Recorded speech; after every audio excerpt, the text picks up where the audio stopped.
What's the most terrifying thing you've seen in real life? Story 1. Not sure whether this makes me fortunate or unfortunate, but the most horrifying thing I have ever seen is completely imaginary.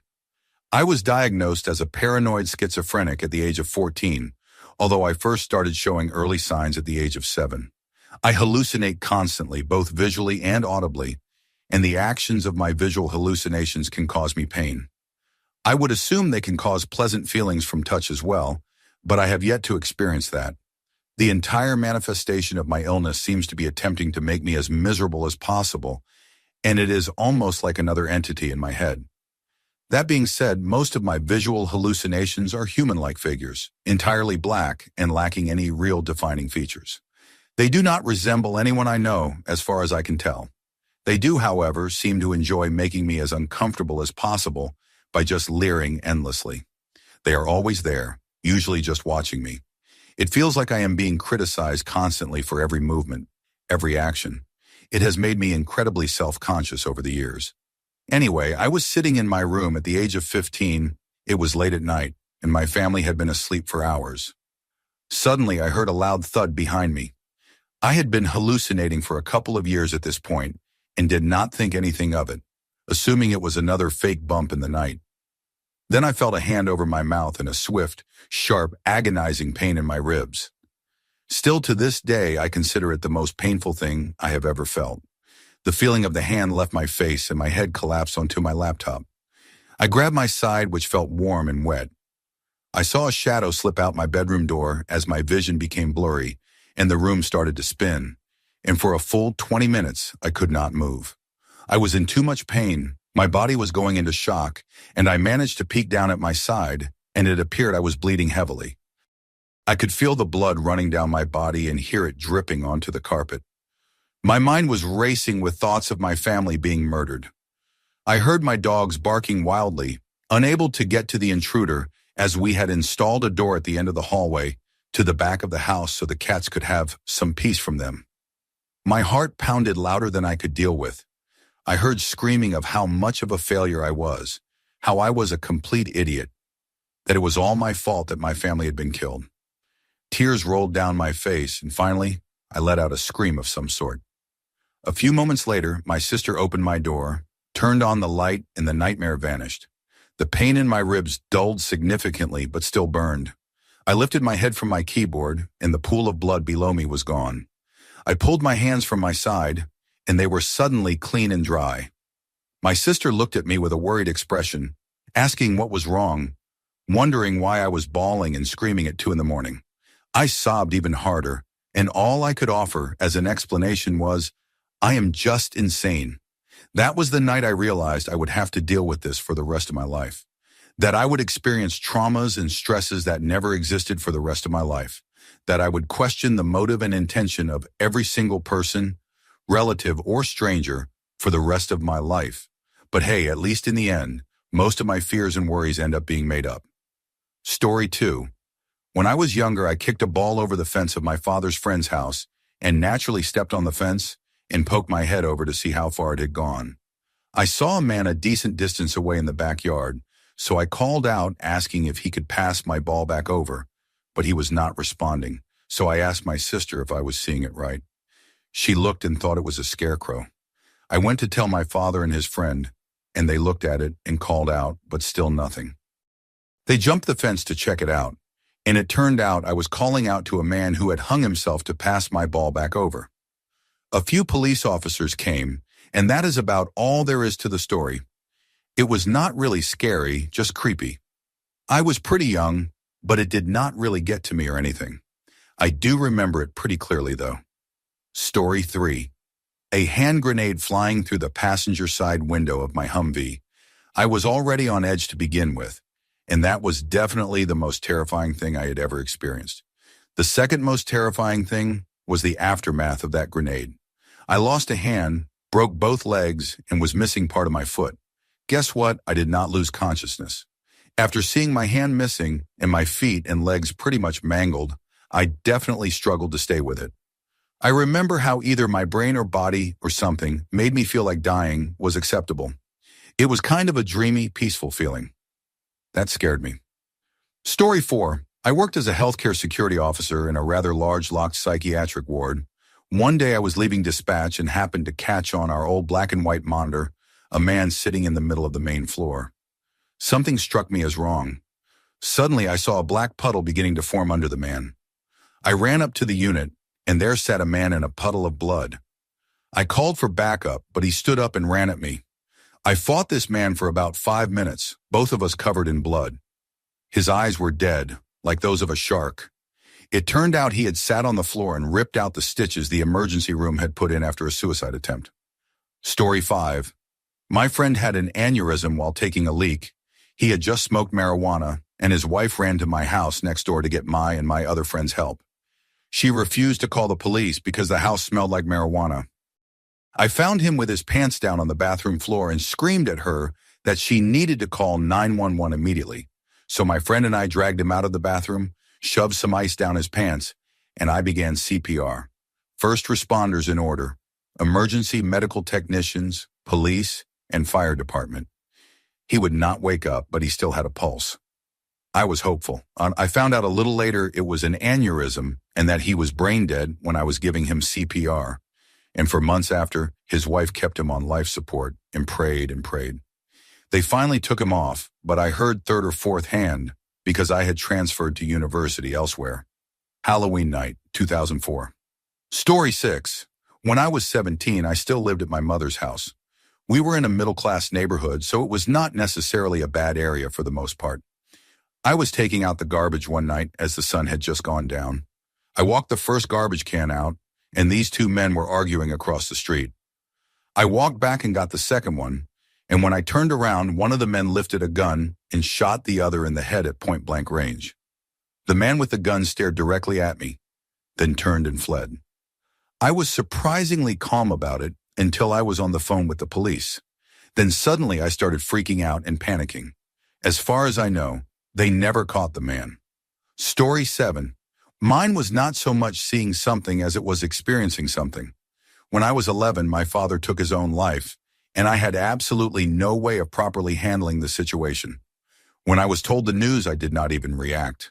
I just sat there quietly because my brain could not comprehend the idea that the man who was my best friend had decided to leave me behind. I made up all these excuses in my head about what had really happened.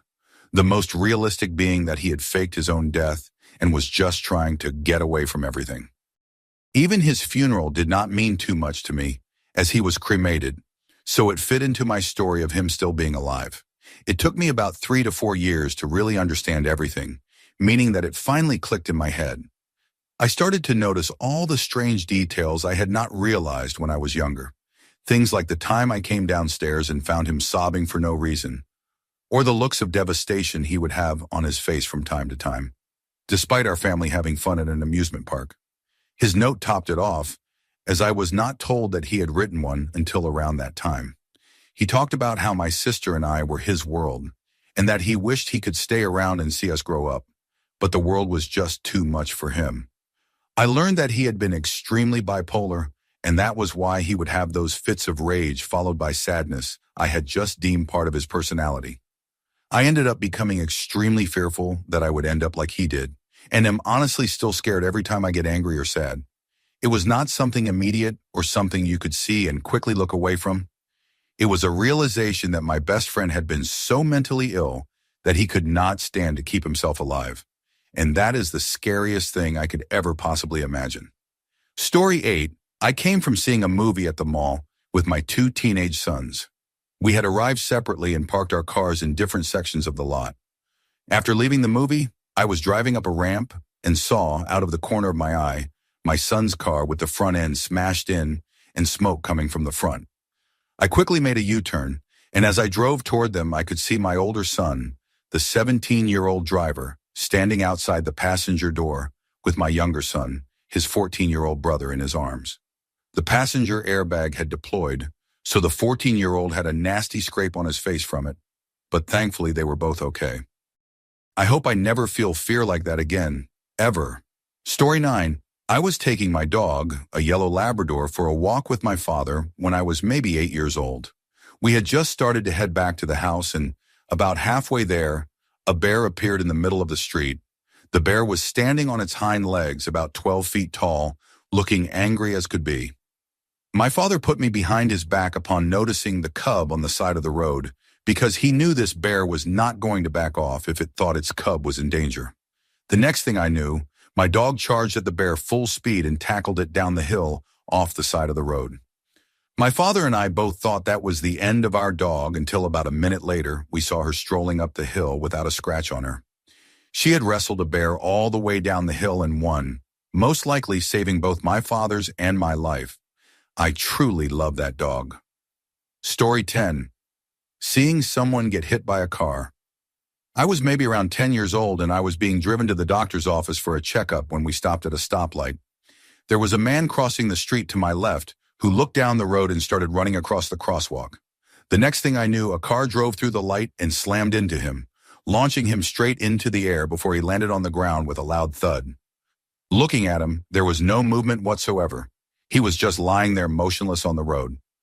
Luckily, we were just down the road from a hospital and there was a police officer right across the street. We drove off from the scene with the woman who had hit him in absolute hysterics. The thing that sticks with me the most is the sound of the car hitting him and the oomph he made when it happened. Story 11. Catching a young woman high on methamphetamine, rummaging through tools in my father's garage. The look on her face when she realized a larger man had confronted her in a confined space was one of pure terror, and she was ready to claw my eyes out to survive what she most likely perceived as a threat. When she turned to run out of the garage, my police officer father caught her by the arm and held her down until other officers arrived. Watching her fight, beg, and plead that we would not hurt or kidnap her was heartbreaking when we had only the best intentions of getting professionals to handle her drug-induced meltdown. The struggle was so intense that we decided to handcuff her to keep her from hurting herself or us. We later learned that she had been on the run and was being chased by police because she believed she was being hunted and in danger of being kidnapped inside a hotel. We were her worst nightmare in her mind, and it certainly looked like it. Story 12. When I was around 15 years old, I lived with my Vietnam veteran father on a pretty busy street in East Los Angeles. Car crashes were fairly common. You would hear a screech and a crunch, then grab the cordless phone. This was 1995 and some towels, walk outside, make sure everyone was okay, and call 911. Most of the time, the people were shaken up but fine. You helped direct traffic and kept everyone calm until the police arrived. One day, though, we heard a screech and then a thud, not a crunch. That meant someone, not something, had been hit. We looked outside and saw a woman lying in the road about 20 feet from the crosswalk. At the other end of the crosswalk was a tipped-over baby carriage with an infant on the pavement. This one was going to be bad. My father and I followed the usual routine, grabbed the phone and the towels. I never knew what the towels were for, but my father told me that day in the most direct military tone I had ever heard. "Grab 2 towels, I'll cover the 2 bodies." We ran outside. The infant was crying, and I had never felt so relieved to hear that sound. An older woman picked up the baby from the gutter. My father started lecturing her about moving injured people, but she had seen the accident happen. The woman had been crossing the street pushing the baby carriage, saw the car coming, pushed the stroller toward the curb, and took the full force of the impact herself. The stroller rolled to the curb and tipped the baby onto the asphalt. We did not know if the baby was completely okay to be moved, but we had another person to worry about. The woman was alive but badly hurt. She was missing teeth and bleeding from her mouth. Her knees and shins were scraped so deeply that we could see bone, and her arm looked broken. She was conscious and crying. My father told her not to move and warned all the bystanders not to touch her. The whole time, I was on the phone with emergency services relaying the information he gave me. Her boyfriend showed up, a heavily tattooed man crying like a child, shoving people aside to reach her. My father stopped him, but instead of saying, "You can't," he told him, "Hold her left hand." The man dropped to his knees and did as he was told until the ambulance arrived. We did not need to use the towels that day. Later, we heard that she had a broken arm and shoulder, but both she and the baby were going to be fine. Years later, I moved to an apartment right on Sunset Boulevard in the Junction, and once again, car crashes became normal. I went through the same motions my father had taught me, but one morning, a large pickup truck T-boned a sedan, carrying 4 people making a left turn. I had to use my towels that day. Story 13. When I was about 10 years old, I saw a man fall from a ladder and die. In Cincinnati, Ohio, some of the hills are extremely steep, and the buildings are tall to compensate. The man had to be up 4 stories or more. I was young, so I am not sure. My half-sister, who was 13 years older than me, was driving, and she was crying her eyes out. I did not really understand what I had seen. He had been on the ladder. There was a flash I later learned was him hitting a power line, and that was why his ladder shot out from under him and he landed in the street. I am not sure whether being electrocuted killed him or the fall did. Story 14. I was one of the first people to arrive at the scene of a car crash that ended up killing 3 people. It was surreal. I was coming over a hill and did not see the crash happen, but the dust was still settling. I pulled over and immediately ran down into the ditch where one of the cars had come to rest. Both people in that car were okay, so I went back up to the road where the driver and passenger of the second car were crawling out of the windows. They both looked to be about 16 years old. When I got closer, I saw 2 girls lying in the road, one clearly dead on arrival, and the other gasping for air with a collapsed lung and multiple compound fractures. She was bleeding badly and was surrounded by people trying to keep her awake until emergency medical technicians arrived to intubate her. All of that was shocking, but the scariest part was the behavior of the young driver. I talked to him for a long time to try to keep him calm. For the first 5 minutes, he spoke as if we had just met under normal circumstances. I asked his name and where he went to school, and he answered normally. Then every once in a while, he would suddenly snap to reality for a few seconds. His eyes would change, and he would begin to panic, then just as quickly slip back out of it and resume small talk like nothing had happened. I have seen people in shock before, but never like that. Story 15.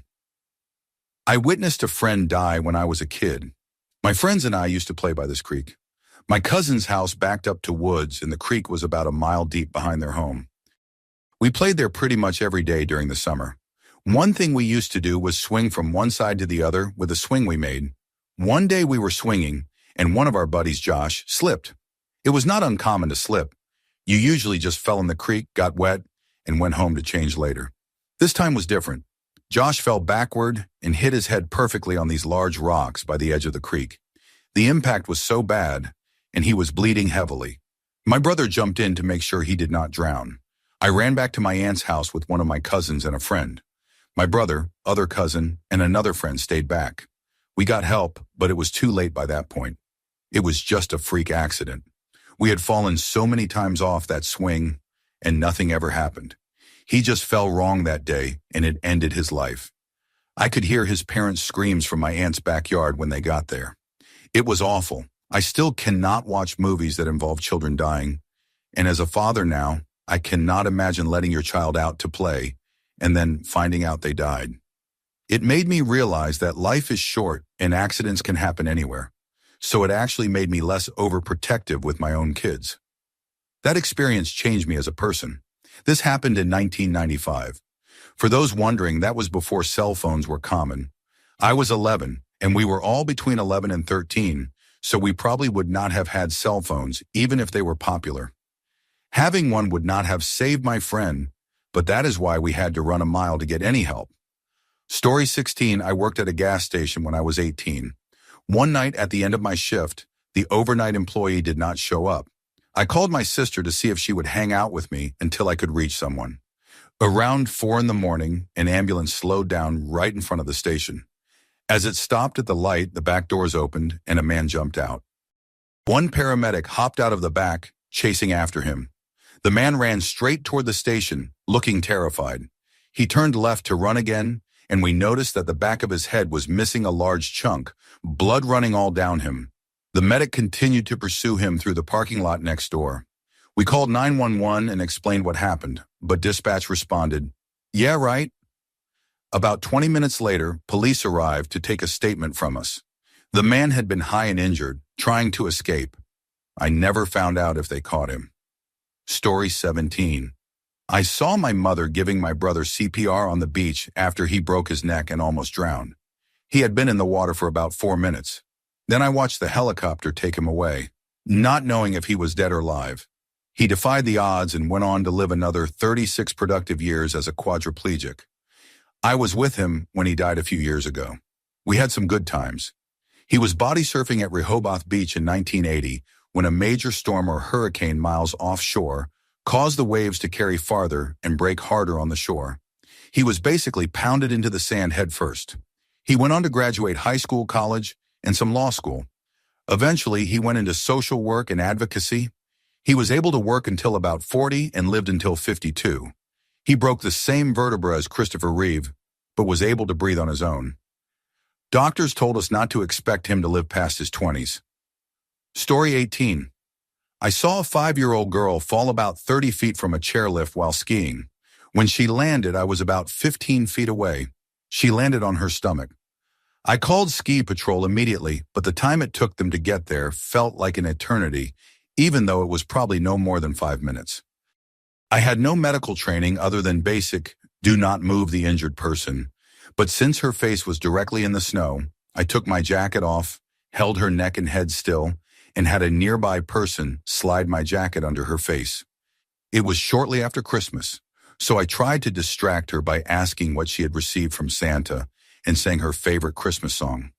I kept holding her neck still until ski patrol arrived and sent her in the ambulance. Later, I found out that although she had some bad bruising, she walked out of the emergency room that same day. The girl had wonderful parents. Even though it was the holidays, they contacted a therapist immediately and got her back out skiing just a few days later so she would not develop fear. About 5 years later, I became a member of the National Ski Patrol, a volunteer organization that usually serves smaller resorts. Story 19. I saw a car crash when I was a child. My father stopped the car to help. He made me stay in the car, but I saw one body on the ground surrounded by a growing puddle of blood and another body hanging out the window of one of the cars. Blood, glass, and car parts were everywhere. Horns were honking, and people were screaming. My father came walking back to the car shortly after he got out. I asked what had happened, and he said there was nothing he could do. He pulled into a parking lot and waited for the police to arrive. I remember being impressed by how fast the firefighters cleaned everything up. You would think seeing the bodies would be what stuck with me, but what I remember most was the pale, lifeless look on my father's face when he came back to me. Sometimes your best intentions cannot do anything, and I could tell it affected him deeply. Story 20. I saw a girl get struck by a boat propeller from her heel to her neck. I had just turned 22 and was living in Austin at the time. My friends and I decided to go out on Lake Travis for my birthday weekend, so naturally we went to a club a few days earlier to invite some dancers and cocktail waitresses to join us. Saturday came, and we were having a great time on the lake, drinking. Everyone except the driver, who stayed sober all day. One of the girls had too much to drink and realized she had lost her phone. She started panicking, saying we needed to take her back to the bar, where we had lunch, or she would jump off the boat. We told her not to worry, that we would go back and look for it, and if we could not find it, we would all pitch in for a new one. She was not calming down, and soon she tried to jump off the boat. We restrained her and thought everything was fine. 5 minutes later, she suddenly jumped off the front of the boat, taking one of the guys with her. My best friend Nathan and I instantly sobered up. He jumped into the water while I threw out the life ring. Then we saw the water behind the boat turn red. Nathan swam to her, and I helped pull them in as quickly as possible. There were about 14 people on the boat, but only 3 of us acted fast, the driver, Nathan, and me. When I pulled her aboard, everyone started screaming. Her back was shredded by the propeller, from her heel to her neck, with exposed bone and torn flesh. The guy who fell with her somehow escaped unharmed. The worst part was applying pressure to her wounds. As we headed to meet the paramedics, I sat on the back of the boat, pressing on her back while she screamed and begged me to stop because I was hurting her. I knew I had to keep going to slow the bleeding. It felt like forever, but I managed to keep pressure on until help arrived. I honestly thought she would not make it, but she survived. When we visited her in the hospital, the doctor said that if it had not been for the 3 of us staying calm and acting quickly, she would have died. Story 21. My family used to go camping in Ontario, Canada. When I was 16, I took our small 14-foot fishing boat out before dark and lost track of time. A huge storm kicked up 4-foot waves and hail and threw the boat into rocks, dumping me into a shallow cove on a large peninsula connected by wilderness to the mainland. It was dark, and I had no way to contact anyone, so I flipped the boat, made a small shelter, and hunkered down for the night. I woke up to the sound of loud howling. I turned on my flashlight and scanned the tree line. About 20 feet away, a wolf was snarling at me. I scrambled under the boat and spent the entire night using my fishing pole to keep it from digging under the side. I have never seen anything as terrifying as a wolf trying to kill me. Story 22. My wife gave birth to our daughter when she was only 19 weeks pregnant. Technically, it was a miscarriage. My wife's cervix was not strong enough, and something ruptured. After I realized I was not going to be a father anymore, I stopped listening to the doctor. My wife went through all the stages of labor for about 7 hours. Our daughter was born weighing only 12 ounces. I held her, counted her toes and fingers, and saw her heart beating through her tiny chest. Then I saw it stop. I had my hand under her back as I carried her, and I would gently press it in rhythm like a heartbeat so her chest would rise, pretending she was still alive. It was the worst day of my life. This happened almost 4 years ago, but I still remember it like it was yesterday, and I cried while writing this. I now have a healthy 2-year-old daughter, and I am endlessly grateful for her. I would not wish what we went through on anyone. Story 23. 3 years ago, a friend and I were driving back from downtown, just chatting. He was driving, and I was in the passenger seat. I noticed something lying in the street near the local drive-in theater. From a distance, it looked like roadkill, but as we got closer, it was clear it was a person. The man got up and stumbled toward us as we slowed to make a U-turn. Just as my friend turned the car around, there was a loud thud. I looked to my right, and blood was smeared across my window and mirror. My friend stopped immediately, and the man began banging on my window, begging for help. He was a large man, and half of his jaw was missing. It looked like something out of a horror movie. He had been shot in the face and chest, and it was clear that only adrenaline was keeping him alive. My friend froze in fear, but I jumped out to help him. My friend thought I was crazy, but I did not care. I just wanted to save him. As my friend called 911, I tried to calm the man down, holding his hand as he stumbled to the curb. He could only say, "Help me, please, I'm dying." I looked toward the drive-in and saw a pickup truck crashed into a telephone pole with the driver's window blown out. We were near a dangerous part of town, so I knew instantly what had happened. The police arrived, followed by paramedics who took him to the hospital. We were questioned for hours. It turned out that someone had shot him through his car window while he was driving.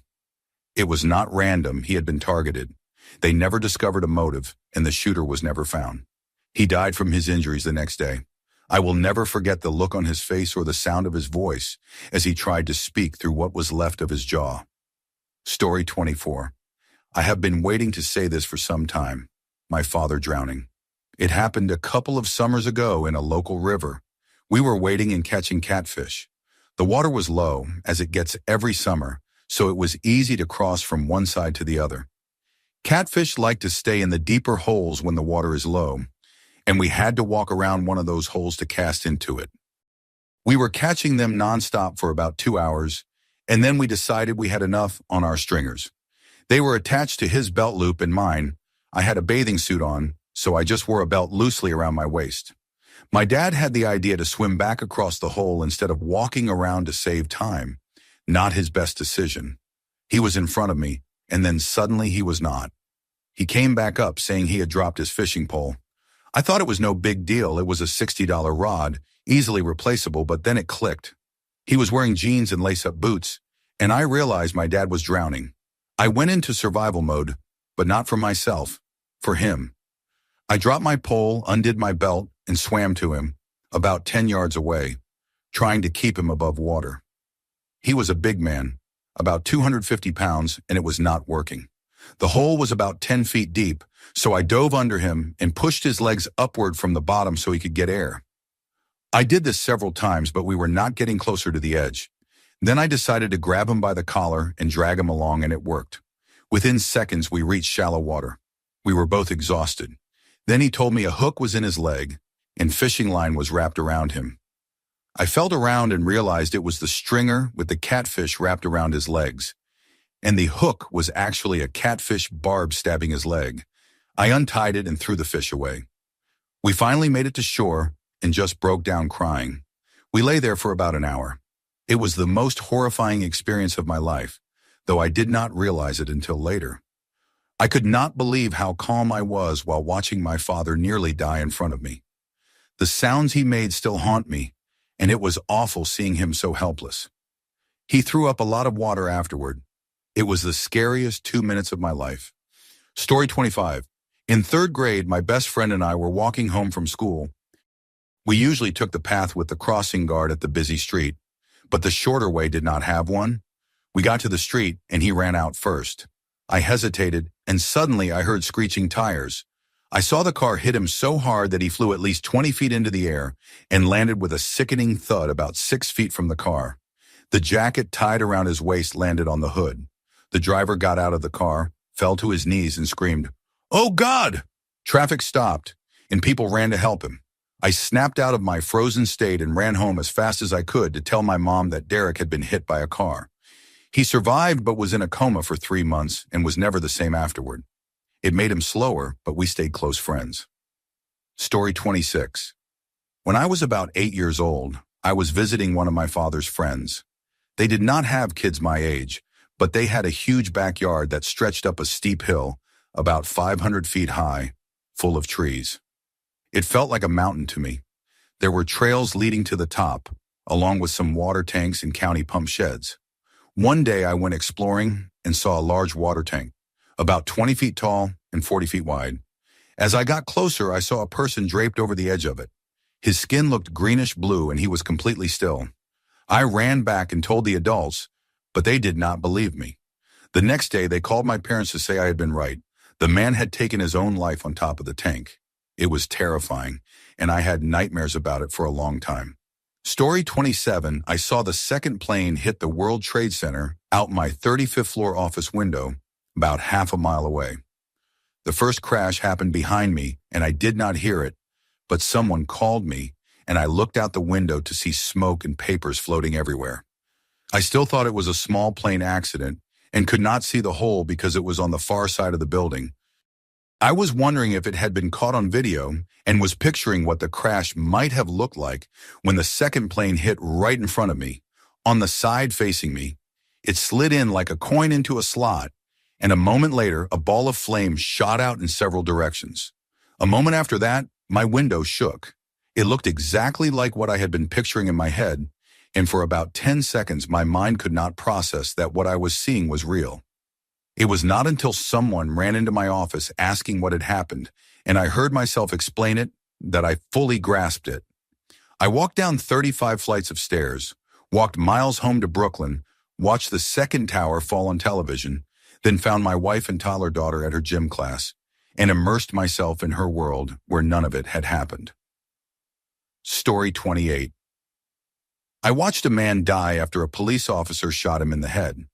The man was having a mental breakdown inside a coffee shop across the street from my apartment. I looked out when I heard sirens and saw him come out holding a terrified girl by the neck and waving a knife. I watched the standoff for about 15 minutes before they moved out of my view. Of course, I ran down to the street like everyone else. As I turned the corner, I heard the loudest pop I had ever heard and saw the man fall backward onto the sidewalk in front of the pharmacy. His face drained of color right before my eyes, turning from pink to gray. I had never seen anyone die before, and it shook me deeply. Whoever cleaned the scene did a poor job.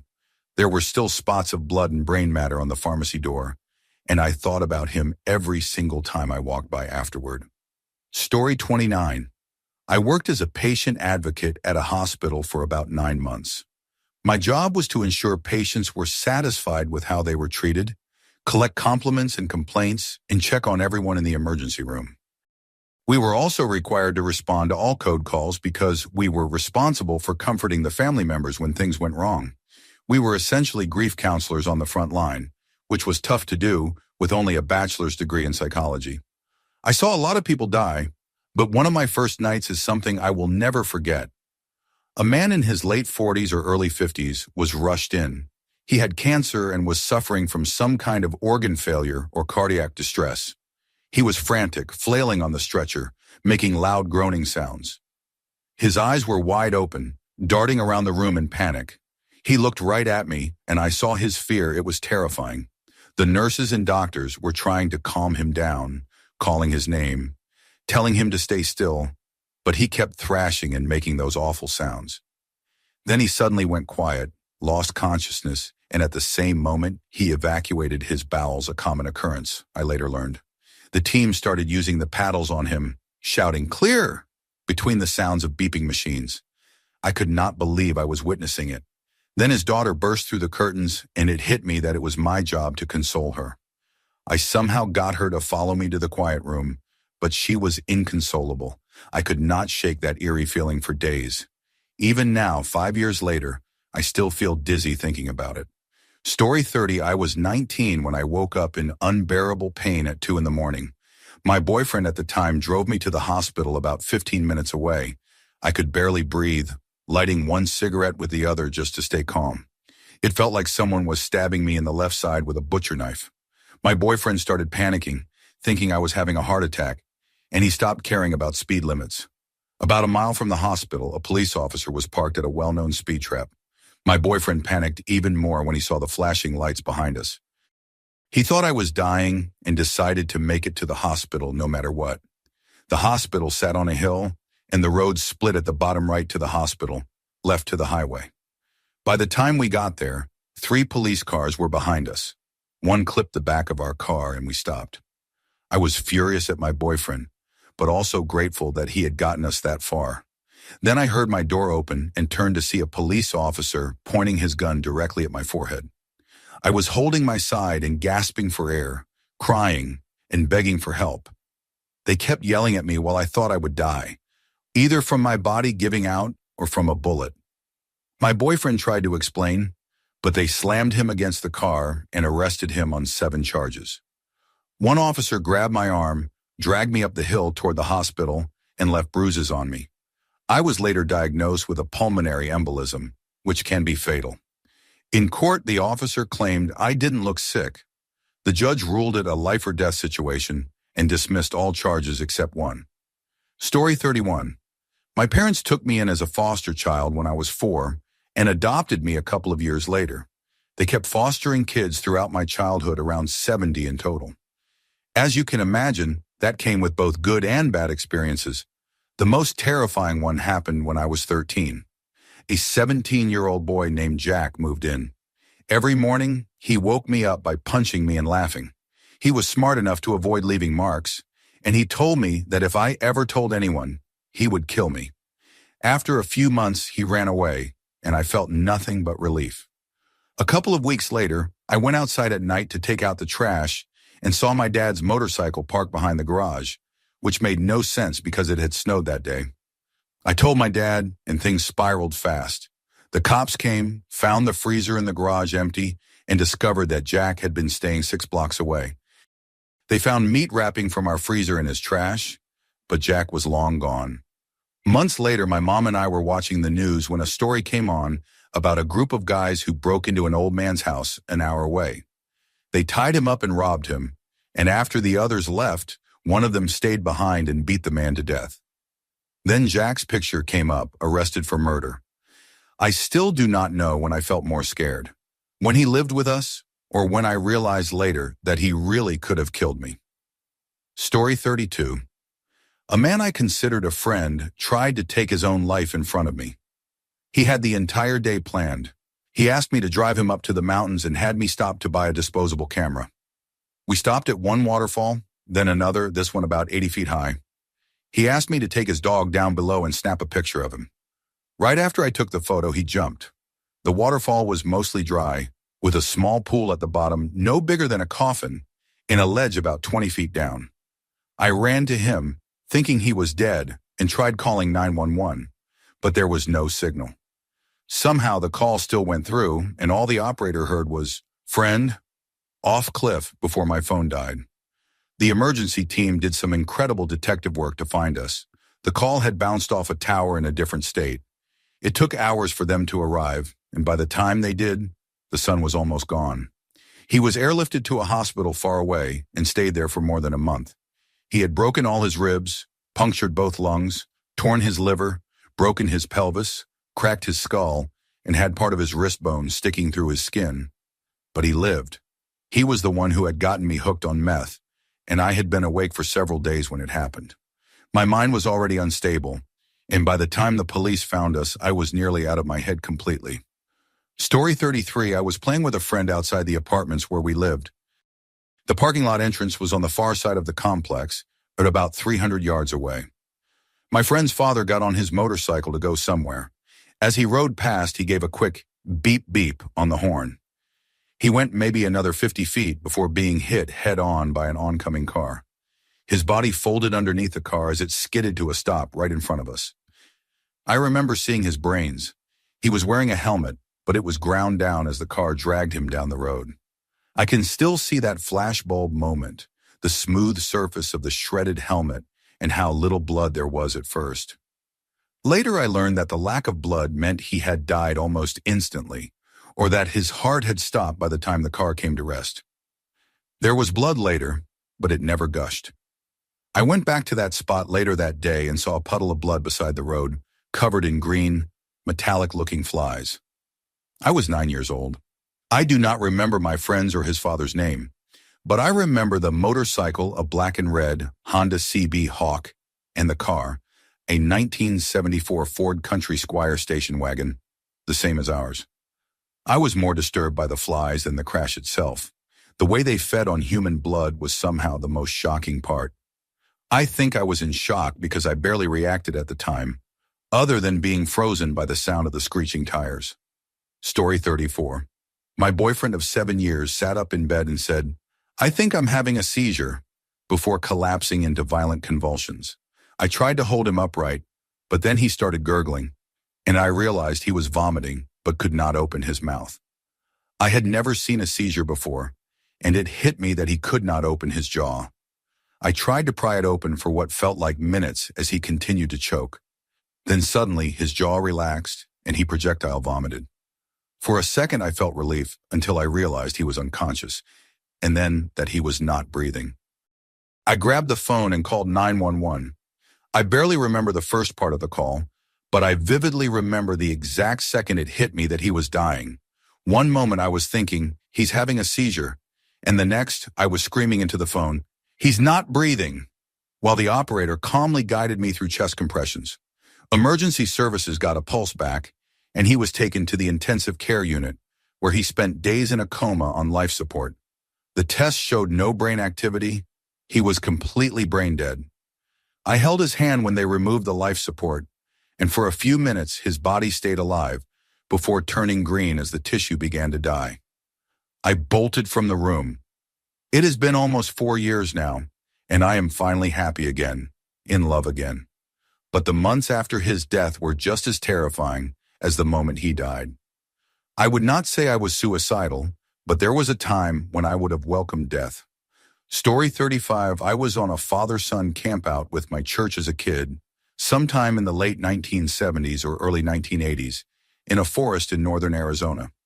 I was showing one of the younger kids how to catch the end of a stick on fire, wave it around, and make glowing shapes in the dark. I knew to throw the stick back into the fire pit when I was done. The younger boy did not.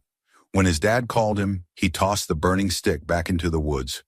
You can probably guess what happened next, a forest fire. At the time, it did not even terrify me, though it should have. The men and older boys formed a bucket line and fought the flames until firefighters arrived. I was one of the older kids not helping with the fire, so I tried to keep the younger ones calm as their dads hauled water from the creek. If the fire had smoldered unnoticed until we went to bed, it could have killed us all. Looking back now, I realize how bad it could have been. It felt surreal then. I was not afraid, maybe because I was too young to understand, or because some part of me was fascinated by fire. Since then, I have seen many stories of firefighters dying in wildfires, and every time, I think of that night and how close we came. Story 36, I am Syrian and lived in Syria for quite a long time. Before 2012, my neighborhood in Damascus was quiet, small, and ordinary, filled with families working average jobs, living simple lives. I had never heard a gunshot in my life. Then one day, war reached us. The bombing started suddenly, and our small neighborhood was hit by airstrikes every 30 minutes. The sound of a bomb falling and exploding is one of the most terrifying things a person can hear. When you hear jets above, at least you have a few seconds to take cover. But when they fire Katyusha rockets, there is only a faint buzzing sound a few seconds before impact. The rebels, outsiders who had taken positions in our area, used civilians like us as shields. The government troops, under strict orders to seal the area, refused to let anyone leave. Ordinary people were trapped in the crossfire. I saw the small market beside our home, where I had gone since I was 4 years old, reduced to rubble. Bodies of neighbors I had known my whole life were stacked in the streets. It was a nightmare that I wish no human being would ever experience. Somehow my family managed to bribe our way out and escape. I will never forget the sound of those bombs, the sight of those streets, or the feeling of being caught between two forces that both treated our lives as worthless. Story 37, my 16-year-old nephew, his body cold, his lips blue, his mouth slightly open with dried blood around his perfect white teeth. I can still see him lying there on the bed at the Center for Organ Recovery and Education, covered from the waist down with a tan hospital blanket and a knitted afghan around his feet. I remember wanting to place my hand on his leg near his ankle, but stopping when I saw how crushed that part of his body was. I came to his side, and as I had done since the day he was born, wanted to run my fingers through his blonde hair and tell him I loved him. But the back of his head was too damaged, wrapped in a towel to cover the wounds. I had helped raise this boy. He was not perfect, but he was bright and full of potential. His death was a chain of small, cruel coincidences, each one preventable. It was prom season last year, and he was at a party with friends in the woods. There was an accident on a nearby road, and when the kids heard sirens, they thought the police were coming to break up the party. My nephew, who had been taught never to ride with anyone who had been drinking, called his best friend's father for a ride.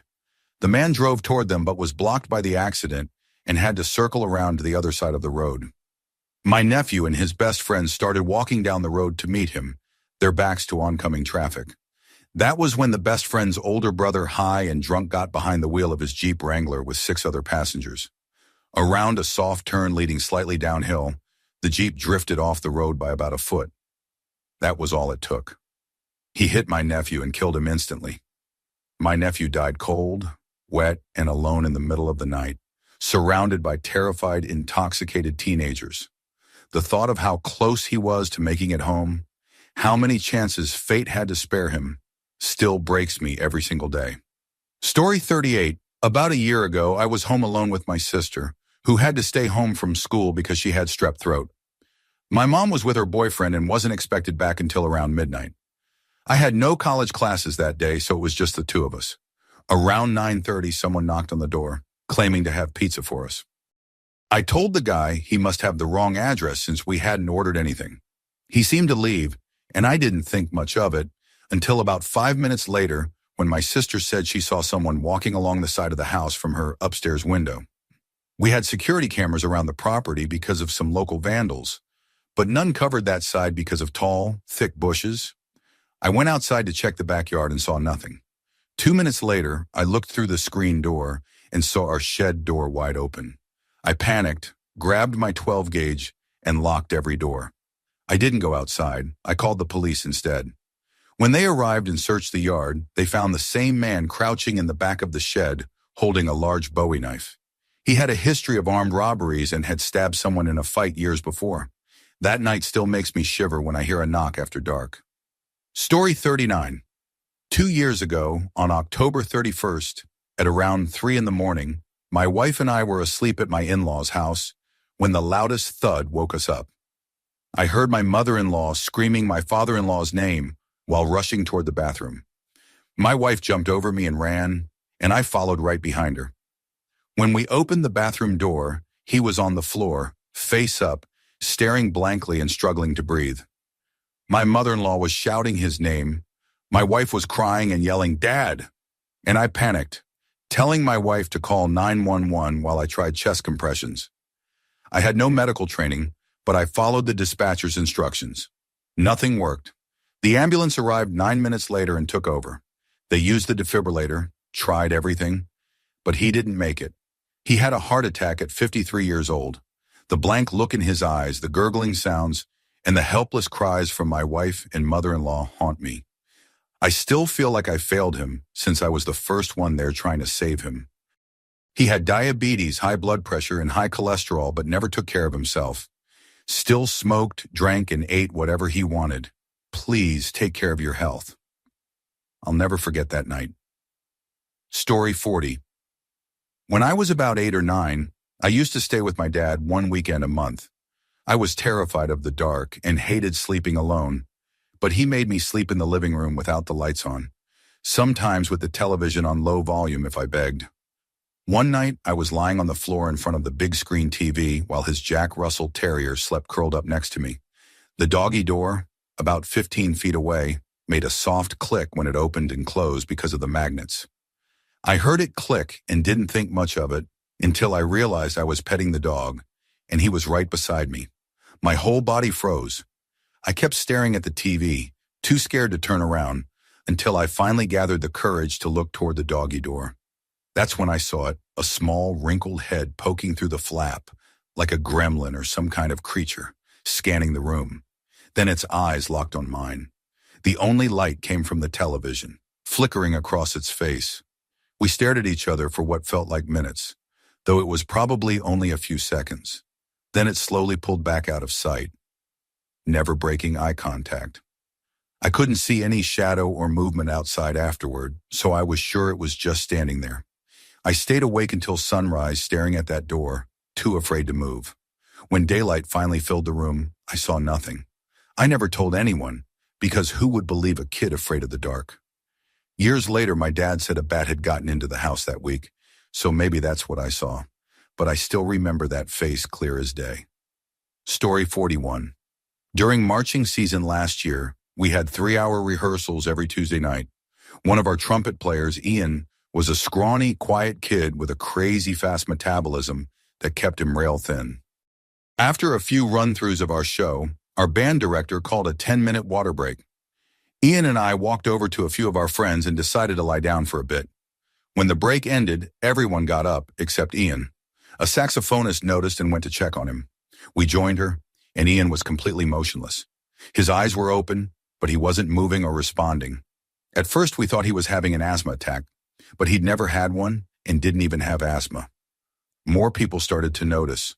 Our drum major, normally calm and commanding, suddenly turned into a military officer yelling orders, calling for help, keeping people back, and coordinating with the band director and coaches. You could tell he was terrified, even though he stayed in control. We called Ian's mom and emergency services and covered him with a spare blanket while keeping an eye on him. Eventually, help arrived and Ian survived. He can't do much physical activity anymore, but he's alive.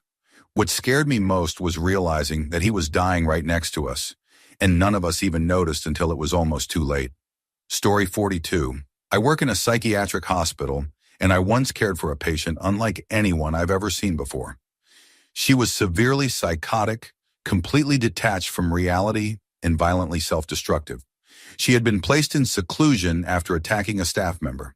The moment she was left alone, she began smashing her head against the metal door, over and over, breaking her face and teeth, blood splattering everywhere. She had promised to do it every time she was secluded, and she always did. Eventually, we learned to put her in restraints as soon as she showed signs of starting, but even then, she'd bite through the inside of her cheeks and tongue until her mouth filled with blood.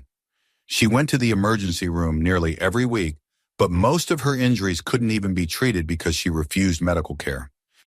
Despite heavy doses of antipsychotics, nothing seemed to reach her. I can still hear her screams in my head, the sound of her skull slamming into steel, the sight of her torn cheeks, the thin flaps of skin holding together the deep gashes in her face. It's something you never forget. Story 43. When I was 14, we went to visit my grandfather's grave on the 1-year anniversary of his passing December 23rd. It was my first experience with a close family death, and I didn't really know how to process it. My dad, though, was visibly broken. As we stood by the grave, I heard him quietly mutter, "What's so important about Grand the Boulevard, an intersection in northeast Philadelphia notorious for deadly accidents?" I thought he was just talking to himself. On our way home, we approached that same intersection. Our light was green, but my dad slammed on the brakes out of nowhere. The car beside us kept going and was immediately T-boned by a truck speeding through the red light at 40 or 50 miles per hour.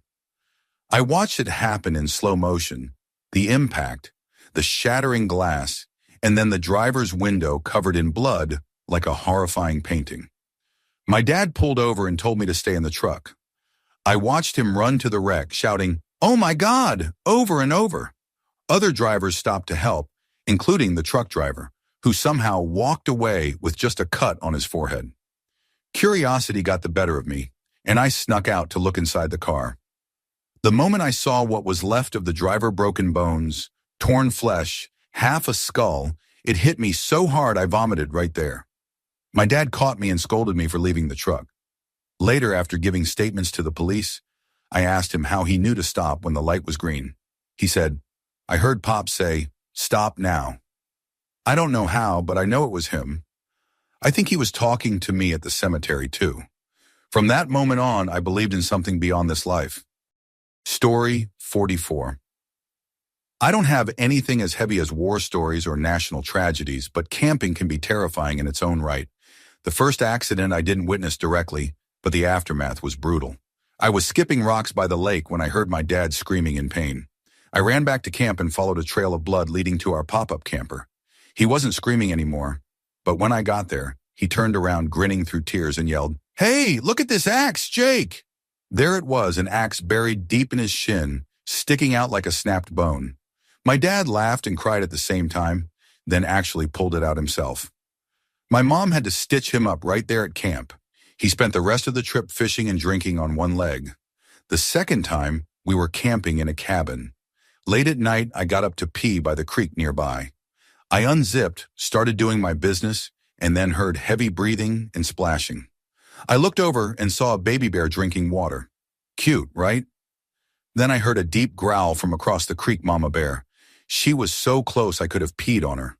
I froze, mentally lost it, then somehow calmly walked back to the cabin, locked the door, and went to bed pretending nothing happened. The next morning, my mom was upset because bears had scratched up the van she'd left food inside. All I could think was how close I'd come to being dinner. Story 45. When I was 19 and living in Phoenix, Arizona, I was eating lunch at a sandwich shop when I heard a screech and a loud thump. I looked up just in time to see a van skid onto the curb. My friend and I ran outside and found a man lying in the middle of the road. The woman driving the van was shaking, saying over and over, "He just ran out in front of me." The speed limit was 45, so she must have been going at least 50. The windshield was shattered and the front post had a huge dent. The man's shoes had been thrown off from the impact, and his shin bone was sticking straight out of his leg. The asphalt was so hot that day easily over 100 degrees that the blood around him was already thickening on contact. His eyes were open, the blood vessels burst, and no one had touched him yet. I knelt down to check his pulse. When I pressed his neck, blood spurted from his nose and eyes. I yanked my hand back, startled, blurting out, "Oh, he's dead!" The woman started screaming. A plain white van pulled up, and two men, some kind of medics, jumped out. One shot me a disapproving look as if to tell me to shut up. The other said the man still had a faint pulse, though to this day, I think they only said that to calm her down. When they lifted him onto the stretcher, part of his skull flopped downward, and blood cooked on the pavement beneath him. After giving my statement to the police, I went back to work but couldn't last another hour. Even after 25 years, I still see it clearly.